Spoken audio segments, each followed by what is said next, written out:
जैसे भाई ने कहा कि आज का जो शीर्षक है जो परमेश्वर ने मुझसे बातें की है वो है दूसरा कुरिन्थियन अध्याय 7 के 10वें वचन में। The the topic that I would like to share today is from 2 Corinthians 7 7 and verse 10। verse 10.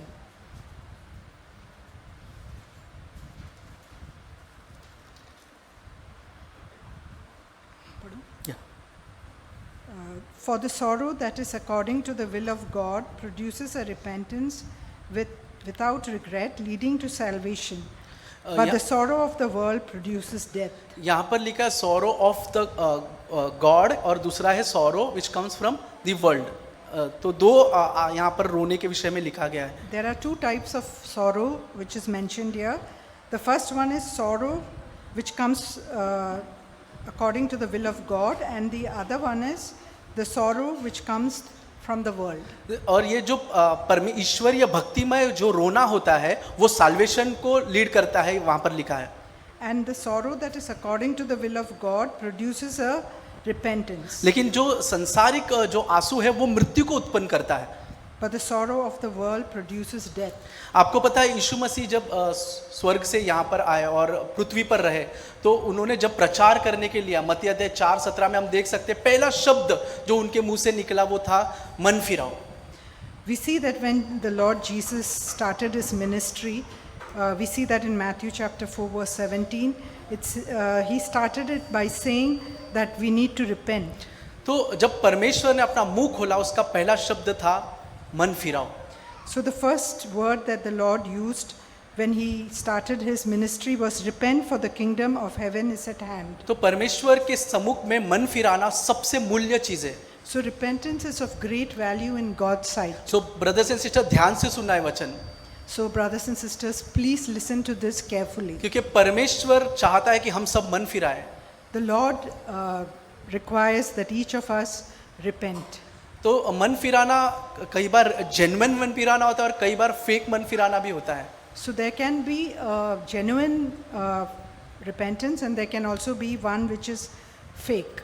तो मैं फेक रिपेंटेंस से पहले शुरुआत करना चाहता हूँ। I want to start off with the fake repentance. मैं बहुत वर्षों तक जब यीशु मसीह में आया मैं सोचता था वो एक रिपेंटेंस है, बट वो रिपेंटेंस नहीं था।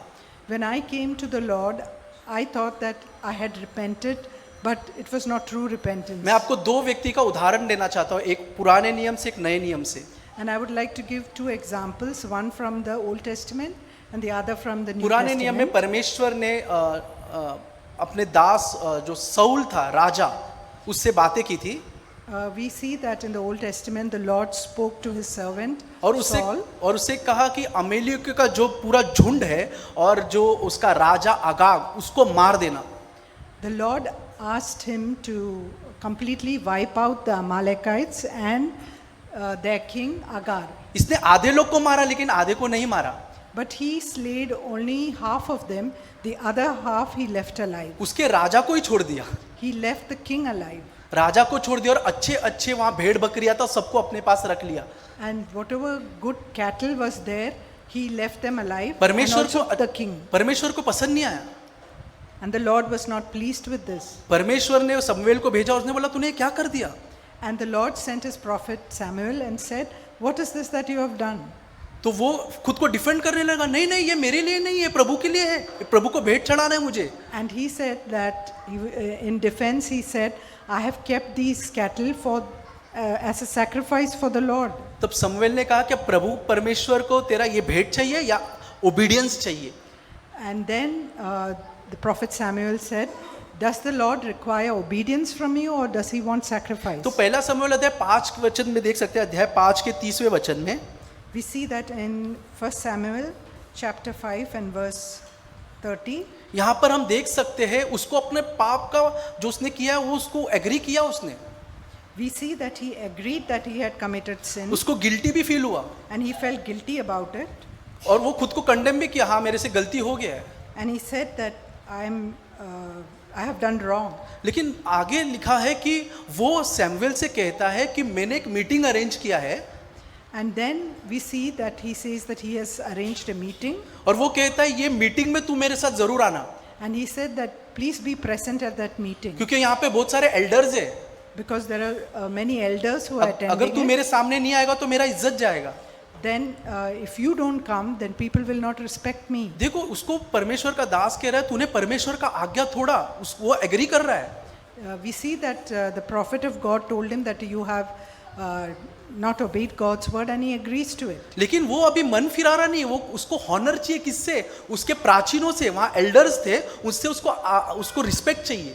But we see that instead of repenting, we see that he wants respect from the elders. और वो कहता है तू शमूएल मेरे साथ चल। And he asks Samuel to come along with him. तो उसका हार्ट परमेश्वर के प्रति नहीं था। So we see that his heart was not right brothers with and sister, God. वहाँ पे मैं आज वचन वो पढ़ रहा था, तब मैंने वहाँ पे कुछ चीज़ पढ़ा। कोई इंग्लिश में sister can you read 15:30? 1 Samuel 15:30. Then he said, I have sinned, but please honor me now before the elders of my people and before Israel, and go back with me that I may worship the Lord your God. या 15:30। तो यहाँ पर लिखा है कि वो कहता है कि मेरे साथ चल ताकि लोगों के सामने आदर हो, और वहाँ पर कहता है मेरे लोग। We see here that he's saying, please honor me before the elders of, he says, my people. और बोलता है तेरा परमेश्वर। And then he says that your God. देखो यहाँ पर ध्यान से सुनो, वो बोलता है लोग मेरे हैं, So he's here saying that the people are mine. लेकिन परमेश्वर को क्या कहता है वो? शमूएल तेरा परमेश्वर को बोल। And then he talks about the Lord and says that he is Samuel's Lord. सो जब मैं वो पढ़ रहा था, आई वॉज वंडरिंग कि अरे परमेश्वर ने उस व्यक्ति को, वो क्या था और उसको क्या बनाया। Still he did not have any relation, उसका कोई भी परमेश्वर के साथ रिलेशनशिप ही नहीं था। So from this we understand that the Lord had lifted him up from such a state to such a high state, but he still did not have a relationship with God. वो ऐसा नहीं कहता है कि मेरा परमेश्वर, at least वो कहता था हमारा परमेश्वर, तो भी चल जाता था। So if he had said our God, it would have been okay. He says your God. वो बोलता है thy god, your god. So he's saying here your God. तो when I was reading, I was really surprised. जब परमेश्वर ने उसको इतना bless किया, वो कैसे ऐसे बोल सकता है? So how could he say such words when the Lord had blessed him so much? एक व्यक्ति तब ऐसा बोल सकता है जब उसका व्यक्तिगत परमेश्वर के साथ रिलेशन ही नहीं है। He may speak, a person can speak like this when he does not have a personal relationship with the Lord. तो दूसरा एक उदाहरण है नया करार में, There's another example in the New Testament यहूदा इस्करियोत। about Judas Iscariot. बाइबल कहता है यहूदा इस्करियोत ने मन फिराया था, पछताया था। We see that Judas Iscariot repented. वहाँ पर लिखा एक वर्ड इंग्लिश में remorse word, Remorse, right? There's a removes. the word used there is remorse. तो वो वर्ड कैसे, मतलब उसने रिपेंट नहीं किया, उसको हर्ट हुआ, उसको बुरा लगा जो उसने किया उस चीज के लिए। So it shows that it was not repentance, but he was hurt about it. उसको बुरा लगा, He felt bad. कंडेम किया, He condemned himself. और खुद को उसने, और जाके उसने पैसे भी फेंक दिए। And he even threw away the money he got. लेकिन उसने, आपको पता है क्या शब्द यूज किया वहां पर? But do you know the word that he used over there? मैंने एक इनोसेंट ब्लड को पकड़वाया है, इसके लिए मैं पछता रहा हूँ। So he said that I have given up a person with innocent blood. वो ऐसे नहीं कहता कि मैंने मेरे उद्धारकर्ता को पकड़वाया हूँ। He did not say that I have delivered up my Redeemer. उसको ये पता है कि उससे गलती हो गई, He realized that he did wrong, लेकिन अभी भी वो उसको अपना उद्धारकर्ता नहीं जान रहा है। but he never knew him as his Redeemer. वो बोलता है मैंने एक इनोसेंट ब्लड को पकड़वाया है, He said that I have captured innocent blood. और उसका मन उसको हर बात में दोषी ठहरा रहा था। And his heart was accusing him. हमें देख सकते हैं 3.5 साल परमेश्वर के साथ रहने के बावजूद वो उसको अपना उद्धारकर्ता नहीं स्वीकार पाया। We see, though he had walked with the Lord for 3.5 years, he did not consider the Lord to be his Redeemer. उसके नजर में वो एक मनुष्य था, He was just a human being. Innocent blood, He calls him एक अच्छा व्यक्ति का खून, a good person or one with innocent blood. But उद्धारकर्ता नहीं। But he never saw him as his savior. सो ये एक फेक रिपेंटेंस है brothers and sister. So, brothers and sisters, this is fake repentance. कब फेक रिपेंटेंस होता है? When do we have fake repentance? जब हमको रियलाइज होता है हमसे मिस्टेक हो गया है, When we realize that we have committed a mistake, हमको लगता है हमसे गलती हो गया है, we feel that we have done something लेकिन wrong, फिर भी हम अपने परमेश्वर उद्धारकर्ता की ओर नहीं देखते हैं। And still we do not look up to our Savior or Redeemer. हम नहीं सोच सकते कि वो हमें बचा सकता है, We do not think that He can save us. और हमको बदलना नहीं चाहिए. And we do not think that we need to change. ये फेक रिपेंटेंस है. This is fake repentance. मैं पहले जहाँ चर्च में, कोई भी चर्च में मैं चले जाता था, Before I would attend any meeting, in किधर भी any यीशु का church, मीटिंग रहता था वहाँ मैं चले जाता था. whenever there was a meeting, I would attend it. तो एक मीटिंग में मैं गया था, And I'd gone for a meeting, तो वहाँ पे इतना इमोशनल सॉन्ग सब बज रहा था. and the songs that were being sung were very emotional, बहुत सारे लोग रो रहे थे, and people were crying. मैं भी रोया. Even I मैं cried, सोचा कि प्रभु ने मेरे को स्पर्श किया, and I felt that the Lord had touched me. लेकिन वहां से आने के बाद मेरे जीवन में कोई परिवर्तन नहीं था. But after coming from there, I saw that there was no change in my life. Feelings था, इमोशंस था, वो सब कुछ वहां मैंने अनुभव किया. There were feelings, there were emotions, but there was no change in my life. ये रिपेंटेंस नहीं है brothers and So sister. then this is not repentance. हमारा सिर्फ रोना फिर बाद में वैसे ही लाइफ जीना, वो मन फिरा हुआ नहीं है. The just crying and then there's no change in your life, that is not true कुछ repentance. चीज का बुरा मानना, फिर से वही चीज करते रहना, वो मन फिरा हुआ नहीं है. To feel bad about something and then continue doing it, it's not repentance. ये है worldly sorrow. This is worldly sorrow. Saul को भी बुरा लगा, Even Saul felt bad about grieve it. हुआ, He felt grief about लेकिन it, उसको फिर भी हॉनर चाहिए था. but he wanted honor. Judas इस्करियोत ने भी मन उसको पछताया, Judas Iscariot also repented. उसको भी बुरा लगा, He felt bad about जाके it, आत्महत्या कर लिया. and he committed suicide. वही वहां पर लिखा है, worldly sorrow brings to death. So that's why it's written that the worldly sorrow leads to death. अभी गॉडली सॉरो के बारे में बोलना चाहता हूँ. And I want to speak about godly sorrow. वहां पर गॉडली सॉरो इंग्लिश में अच्छा लिखा है, लाइन टू लाइन लिखा है. In the English language, it's mentioned very clearly. Godly sorrow produce repentance, It says that the godly sorrow produces repentance, leads to salvation and without regret leading to salvation. With no regret. 4 चीजें उधर पे. सबसे पहला है, There are 4 things mentioned. वहां पर लिखा है कि ट्रू रिपेंटेंस जो होता है गॉडली सॉरो से, वो ट्रू रिपेंटेंस को लाता है, The true sorrow brings true repentance. Salvation लाता है. It brings salvation, वहां पे रिग्रेट नहीं रहता बाद में. and then there is no regret. वहां पर हम रिग्रेट करते नहीं रहते हैं. And we do not keep regretting. Regret कौन कर रहा था? साउल कर रहा था. Saul was regretting.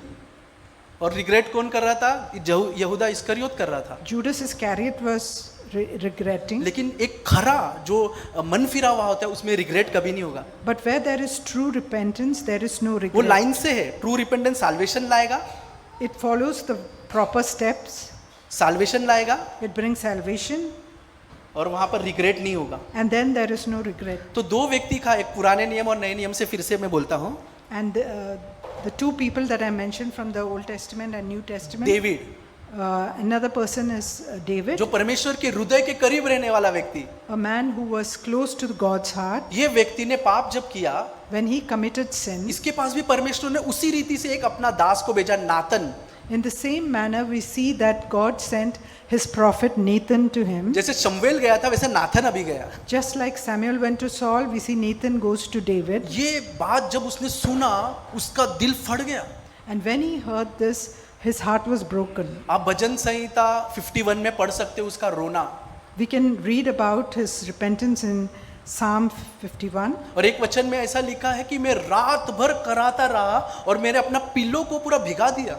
He says that the whole night he was crying and his pillow was wet with tears. Psalm 6:6. Psalm? 6 verse 6. Psalm chapter 6 and verse 6. I am weary with my sighing. Every night I make my bed swim. I dissolve my couch with my tears. देखो ये एक दिन का रोना नहीं है brothers and sister. This is not crying for one night. एक दिन का बुरा लग के बैठना नहीं है. He's not feeling sorry or feeling repentance king for one Saul को day. एक दिन का बुरा लगा होगा. King Saul must have felt bad about it for a day. यहूदा इस्करियोत को भी एक दिन का बुरा लगा होगा. One day even Judas Iscariot must have felt लेकिन bad. मन फिरा हुआ एक दिन का बुरा लगना नहीं होता. But true repentance is not feeling bad about something for just a day. मन फिरा हुआ प्रत्येक दिन का होता है. Every day you need to feel वो हर दिन रो रहा था. He was crying every night. हर दिन आंसू बहा रहा था. He was crying. उसका आंसू उसकी प्रजा नहीं देख रही थी. And his people were not seeing his उसका tears. आंसू परमेश्वर देख रहा था. His tears were seen by his वो God. खुद बोलता है कि प्रभु तू मेरी आंसू देख रहा है. And he himself says, Lord, you are seeing my tears. वो उसकी आंसू भिगो के इतना रोया ब्रदर्स एंड सिस्टर कि उसका पूरा बेड पिल्लो पूरा भीग गया. He cried so much, we see that the whole pillow was covered with tears. इतना उसका हार्ट बर्न हो रहा था. So he was feeling so much of repentance in his bhajan heart. संहिता 51 में लिखा है कि परमेश्वर तूने मेरी हड्डियों को तोड़ दिया अंदर से. In Psalm 51, he says that, Lord, you have broken my bones. वो बोलता है प्रभु अपनी आत्मा मुझसे मत छीन. He says, do not take away your spirit देखो from me. साउल राजा बोला मेरा राज्य मत जाने दे. But we see on the other side, we see Saul saying, do not take away the kingdom from लेकिन me. यहाँ पर डेविड क्या कहता है, प्रभु आपका पवित्र आत्मा मुझसे मत छीन. But we see David was crying out to God and asking him not to take away his spirit from him. अपना पवित्र आत्मा मुझसे अलग मत कर. Please do not take away your Holy Spirit from me. सब एक वचन देखते हैं. Let's see another verse. Psalms 51 verse 4. Psalm 51 and verse 4. Against thee only I have sinned and done what is evil in thy sight, so that thou art justified when thou dost speak and blameless when thou dost judge. देखो उसने कहा मैंने तेरे विरुद्ध में पाप किया है. We see that David is saying, I have sinned against you. Saul और यहूदा इस्करियोत ने पाप किया था, अपने नजरों में ही सिर्फ पाप किया था. उसने कभी ऐसा नहीं वहां पे स्टेटमेंट पढ़ रहे कि प्रभु से कहते प्रभु मैंने तेरे विरुद्ध में पाप किया है. We see that both Saul and Judas Iscariot knew that they sinned, but they never felt that they had sinned against God. But we लेकिन ये ऐसे नहीं कहता कि मैंने मेरे विरुद्ध में पाप किया. वो कहता प्रभु मैंने तेरे विरुद्ध में पाप किया है. see David is saying that he has sinned against God. तो उसका परमेश्वर के साथ एक रिश्ता आप देख सकते हो brothers and sister. Brothers and sisters, do you see that there is a relationship between him and God? आप एक बात नोटिस करो, जब साउल से गलती हुई वो शमूएल को बोलता है प्रभु को बोलो, तेरे परमेश्वर को बोलो ऐसा मत कर. We see that when Saul sinned, he tells Samuel, please talk to your God. ऐसा मत करो कुछ, Don't do such a thing. मुझसे ये राज्य को मत लो. Please don't take away the kingdom from me. लेकिन आप यहाँ पर देखो डेविड नाथन के पास जाके बोला नहीं. We see here that David is not speaking to Nathan. नेतन आके बोल के चला गया. He spoke to him and he went away. लेकिन वो वापस नाथन के पास जाके नहीं बोला कि प्रभु को बोल मैं रो रहा हूँ, मैं गिड़गिड़ा रहा हूँ. नहीं. He did not ask Nathan to speak to God for him and say that I'm crying and I'm repenting. वो खुद का उसका एक रिलेशनशिप था परमेश्वर के साथ. He had a personal उसको नाथन की relationship. जरूरत नहीं थी. He did not need Nathan. हमारा ऐसा रिलेशनशिप है परमेश्वर के साथ Do we have such a relationship with कि the अगर Lord? हमसे गलती हुई तो हम खुद परमेश्वर के पास जाके माफी मांगते हैं. When we do something wrong, do we ourselves go to the Lord and ask for forgiveness? उसका ऐसा एक रिलेशनशिप था. So this is the sort of relationship that he had with God. वो खुद परमेश्वर के सामने जाके रोया, गिड़गिड़ाया, माफी मांगा और तब उसके जीवन में परमेश्वर ने काम किया. He himself went to the Lord and cried out to him and repented, and the Lord heard him. नए करार में एक व्यक्ति का नाम है Peter. And in the New Testament, we see another person, Peter. 3 बार उसने परमेश्वर को डिनाई किया. 3 times he denied the Lord. 3 बार उसने परमेश्वर को कहा मैं नहीं जानता इस व्यक्ति को. He told others that he did not know the Lord 3 times. और जब परमेश्वर ने उसकी ओर देखा, And when the Lord looked at him, Bible कहता है उसका हार्ट पूरा टूट गया, that his Broke हो heart, गया. that his heart broke when he saw Jesus looking at him. और वो बाहर जाके इतना बुरी रीति से रोया वहां पर. And he went out and he cried a lot. वो शिष्यों के सामने जाके नहीं रोया. He did not cry before the disciples. एक सच्चा मन फिराने वाला व्यक्ति हमेशा प्रभु के सामने रोता है.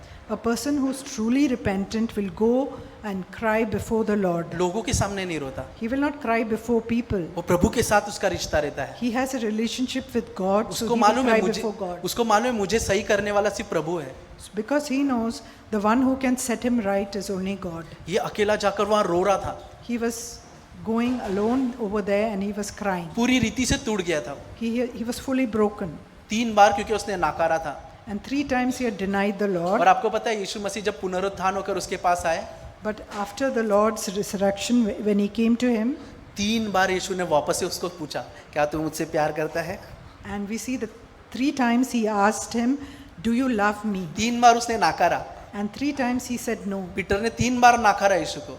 3 times he denied the Lord. फिर से पीटर को 3 बार वापस पूछ रहा है यीशु मसीह, We see that the Lord comes and asks him 3 times, क्या do you तू love मुझसे me? प्यार करता है? Do you love me? Yes Lord. So he says, yes, Lord. क्या तू मुझसे प्यार करता है? Do you love me? Yes Lord. Yes, Lord. तीसरे बार, क्या तू मुझसे प्यार करता है? Do you love me? Peter बोला, लॉर्ड आप सब जानते हो। And Peter said, Lord, you know everything. परमेश्वर को सब पता है हमारे अंदर क्या है। The Lord knows what is inside of us. क्या हम सच में परमेश्वर से प्यार करते हैं? Do we really love him? परमेश्वर हमारा हृदय देखता है। He sees our heart. Amen. Amen. So brothers and sister, ये था genuine repentance. So brothers and sisters, this is genuine सिर्फ repentance. इमोशन का बात नहीं है, It's not a matter of सिर्फ emotion. फीलिंग्स का बात नहीं है, It's not a matter of एक दिन का रोना feelings. नहीं। It's not about crying for one day. Church में या कहीं पे मीटिंग में जाके रोना नहीं। It's not that we come to church and cry and show our tears. मैं ये इसलिए बोल रहा हूँ क्योंकि मैं ये सोचता था Because I used to think in this way. और मैं रोता था, लेकिन मेरा लाइफ चेंज नहीं होता था। I used to cry, but there was actually no real change in my आपको पता life. है रियल रिपेंटेंस क्या होता है? Do you know what is real Roman repentance? अध्याय 12 में लिखा है, We see that in वहां पे Romans रिपेंटेंस का 12. मतलब लिखा है। It's- रोमन अध्याय 12 उसका पहला और दूसरा वचन में हम देखते हैं, We see that in Romans 12 verse 1 and 2. वहां पर लिखा है कि अपने शरीर को परमेश्वर को अर्पण करो। It says here that I urge you therefore brethren by the mercies of God to present your body a देखो living रिपेंटेंस तब and होगा holy जब sacrifice. जब हम अपने आप को परमेश्वर को सौंपते हैं, वहां पर रिपेंटेंस शुरू होता है। When we commit ourselves to the Lord, then that is called repentance. सिर्फ रोना रिपेंटेंस नहीं होता, Just crying is not repentance. सिर्फ अपने आंसू बहाकर फीलिंग्स को दिखाना रिपेंटेंस नहीं होता। Just to for our tears to flow and show our emotion is not true repentance. यहाँ पर क्या लिखा है? अपने बॉडी को 3 चीज करो, लिविंग, हिंदी में कैसे लिखा है? जीवता, पवित्र और परमेश्वर को भावता हुआ प्रेजेंट करो। So here it's saying that let us offer a good sacrifice, our body as a good sacrifice, that which is good, acceptable and perfect. 3 चीज लिखा है, good, acceptable and perfect in the site of Lord, परमेश्वर की नजर में। So it should be good, acceptable and perfect in God's sight. तो यही है एक आत्मिक सेवा यहाँ लिखा है। So this is the spiritual service. तो रिपेंटेंस होने के लिए अपने आप को प्रभु को सौंपना बहुत जरूरी है। So it is very important that we commit ourselves to the Lord. जब तक हम अपने आप को प्रभु को सौंपेंगे नहीं, So until unless we commit our lives to the Lord, हमको इमोशंस बहुत आएंगे, we'll have a lot of emotions feelings भी बहुत आएंगे, and we'll have a lot of feelings, लेकिन सच्चा मन फिरावा नहीं होगा। but it will not be true repentance. जब हम प्रभु को सौंपेंगे, But when we commit ourselves to the Lord अपनी गलती प्रभु को बोलेंगे, प्रभु मेरे से ये होता है, and we accept that we have done wrong before the Lord, तब उस समय क्या होगा? and then what will happen? यहाँ पर लिखा है, तू संसार के संदरूक्ष नहीं बनेगा। And it says that then you will not be conformed to the world. और आगे क्या लिखा है? तेरा मन का नया हो जाएगा, तेरा मन नया बन जाएगा। And then it says that your mind will be renewed. ये करने के लिए हम कुछ नहीं कर रहे brothers and sister. And to do this, we are not doing ध्यान से anything. सुनो ब्रदर्स एंड सिस्टर, हम सिर्फ प्रभु को अर्पण कर रहे हैं। We are just committing it to the Lord. बदल And, कौन रहा है? and who's changing us? परमेश्वर का आत्मा अंदर से बदल रहा है। The Holy Spirit is transforming us. हम कुछ प्रयत्न नहीं कर रहे हैं, We are not putting in हमने any तो effort. अर्पण कर दिया, We have committed काम ourselves, पवित्र आत्मा कर रहा है।